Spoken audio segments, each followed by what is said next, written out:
ابھی ایک ویڈیو میرے سامنے سے گزری جس میں حضرت مفتی ہارون ندوی صاحب اسد الدین اویسی صاحب پر تنقید کرتے نظر آ رہے ہیں، اسد الدین اویسی پر الزام لگاتے نظر آ رہے ہیں۔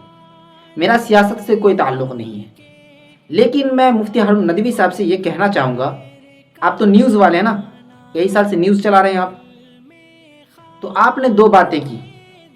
پہلی بات یہ کہ اسد الدین اویسی صاحب کی پارٹی انتشار المسلمین ہے۔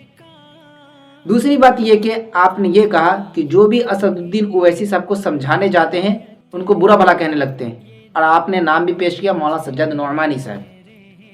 تو آپ نے پہلے کیوں نہیں کہا؟ اب بتائیے نا مجھے، اس سے پہلے آپ کیوں نہیں کہہ رہے تھے؟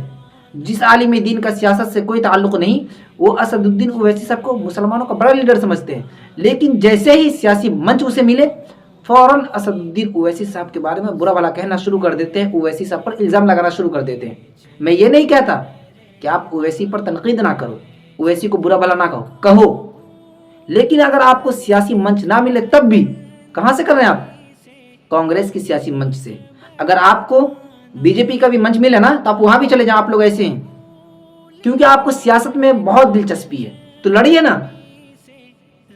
جس کو بھی سیاست میں چمکنے کا دل کرے نا فوراً اسد الدین اویسی صاحب پر تنقید کرنا شروع کر دو تاکہ میرا نام ہو جائے، کیونکہ اسد الدین اویسی صاحب کو سب لوگ سنتے ہیں۔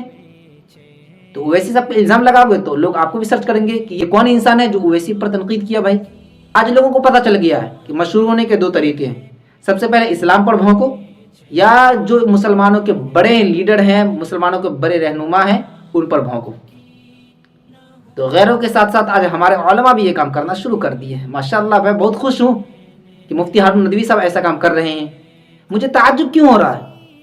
کیونکہ وہ سیاسی منچ سے اس طرح کی بات کر رہے ہیں۔ پہلے کیوں نہیں کہے؟ بات اس پہ آ رہی ہے، پہلے اویسی کی تعریف اور آج اویسی کی برائی کیوں؟ کیونکہ آپ کو سیاسی منچ ملا ہے،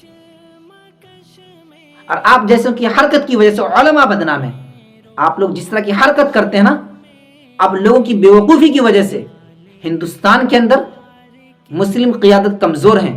مفتی ہارون ندوی صاحب نے جو الزام لگایا ہے، اویسی صاحب کے بارے میں برا بھلا کہا ہے، مجھے کوئی تعجب نہیں ہے، کیونکہ ابھی دیکھیں گے دیگر علماء بھی اویسی صاحب پر بھونکتے نظر آئیں گے، کیونکہ بنگال میں الیکشن ہے اور جس کو چمکنا ہے، جس کو فنڈ چاہیے، تو اویسی پر بھونکنا ضروری ہے، کیونکہ جب تک اویسی پر یہ لوگ بھونکیں گے نہیں، ان کو شہرت نہیں مل سکتی ہے، اسی طرح ان کو پیسہ نہیں ملے گا، چندہ نہیں ملے گا نا۔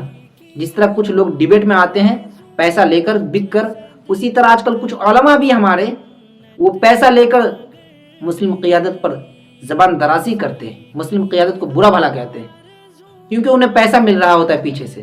جو امت مسلمہ کے اکابر کہلانے کے لائق ہیں، یا جتنے ہم اکابر کہتے ہیں، آپ دیکھ لیجئے وہ اویسی صاحب کے بارے میں اس طرح کی باتیں نہیں کرتے، لیکن وہ لوگ جنہیں پیسہ چاہیے، جو کسی پارٹی میں شامل ہونا چاہتے ہیں، وہ اویسی پر الزام لگاتے ہیں تاکہ لوگ ہمیں بھی جانیں۔